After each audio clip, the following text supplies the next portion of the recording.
Catus Maximus here, this time with a review of the Titan 5-piece long nose automotive, or I guess general purpose plier set. Comes on this roll-up pouch.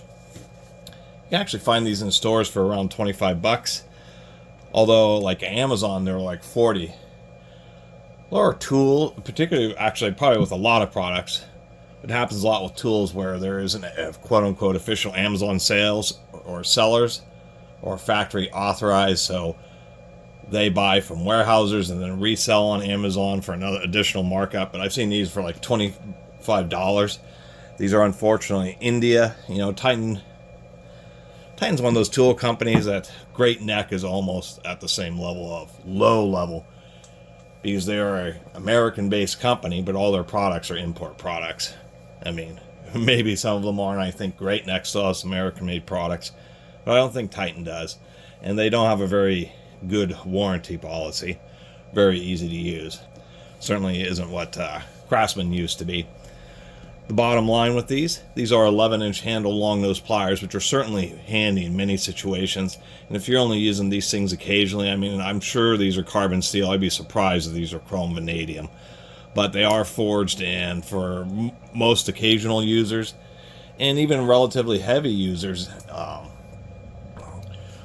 for a cheap beater set, they'll work. The handles actually have a decent amount of stiffness. Of course, these are just for getting access to harder to reach places. A lot of times they're not used so much for quote-unquote pulling cotter pins and things you might think pliers would be normally used for, but for, you know, things like these 90-degree ones for pressing grabbing onto and pressing tabs on electrical connectors and removing them in tight and awkward situations. We can see the quality of the finish. These are Indian made, so these are going to be hand ground, so they're actually partially, I even think the whole forging process, I mean, and I've seen them, and a lot of my viewers have those essentially third world country manufacturing plants, and seems exactly like a product that would come from one of those. It's just really rough, kind of uneven, but they'll work. They'll do their thing. I mean, we've got some real funkiness going on in there. We do have a player, so we have straight needle nose, 45-degree needle nose, 90-degree needle nose.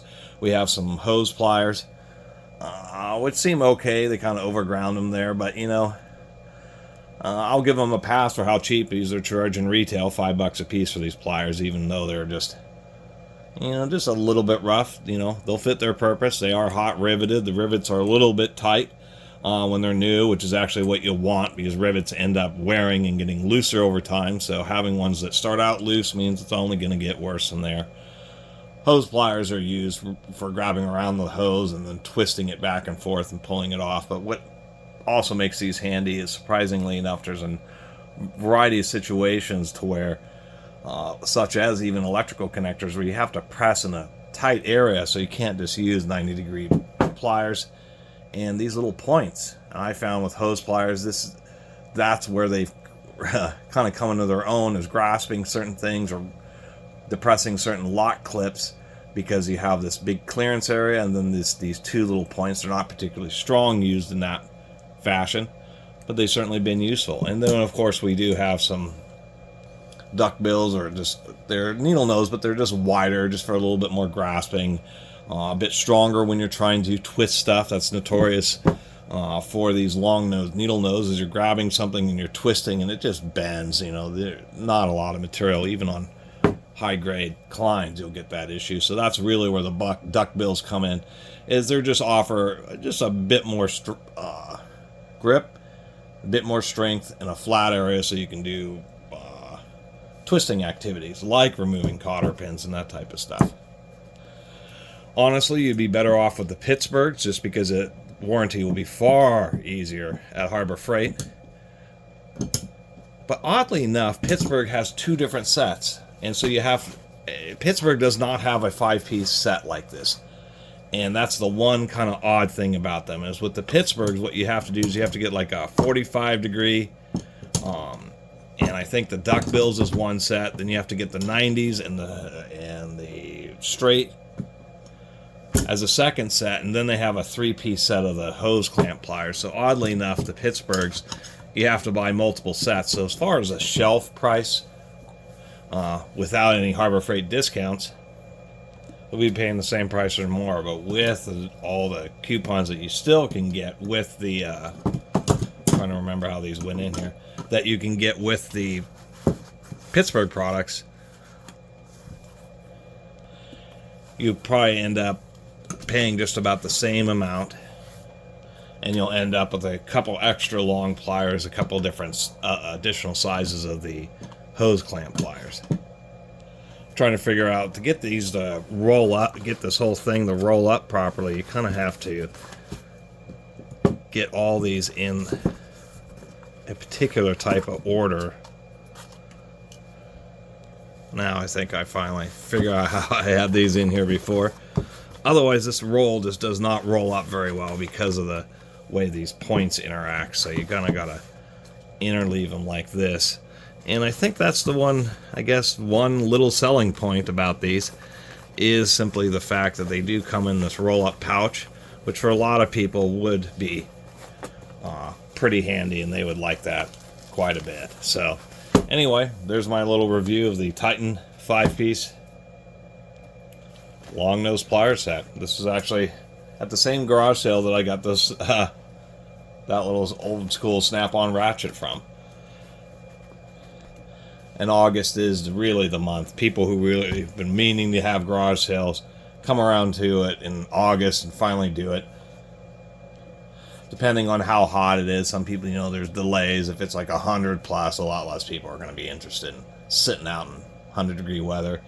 Drops down the 80s or even 90, and man, I went around for hours and saw a lot of garage sales with things that just wasn't particularly interesting. But every, you know, you kind of get a little, you know, tired or frustrated, and you say, oh, I'll just continue doing it, trying to find a little path or a little route to take you by the most, and you'll inevitably walk up on one which has things you are interested in, and kind of makes it all worth it. I only paid $6 for these. So somebody bought them, used them once, and was just not interested. Actually, this was some old lady's husband's tools, which has been more than the first or the second time that I've run into that. It hasn't been estate sales that you kind of find these. It's women tend to outlive men, and so husbands collect more tools than their wives do many times, not all the time, and then they hold on to their old husband's stuff for a number of years until they realize they're not going to use it. They don't have family members who are interested, so they just end up selling it. It's kind of surprising and both sad at the same time.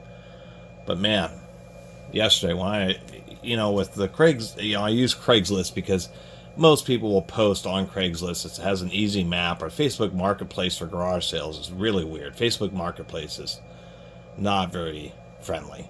Not as easy to use as Craigslist. Anyway, you can get a nice map. And then there are inevitably people who post who just put up a sign and don't list anywhere online. They're just doing it traditionally. They just decide to throw some stuff on some tables out in their driveway, write up some signs, and just post them on some nearby busy roads. And so inevitably when I'm going by the garage sales I know about on Craigslist, you pass by additional extras, such as the traditional ones or the ones where people may have posted on Facebook but not on Craigslist. But just on Craigslist alone, even in my area, I zoomed out and it was like a point cloud. There are just all these little dots all over the place, and you're just trying to decide.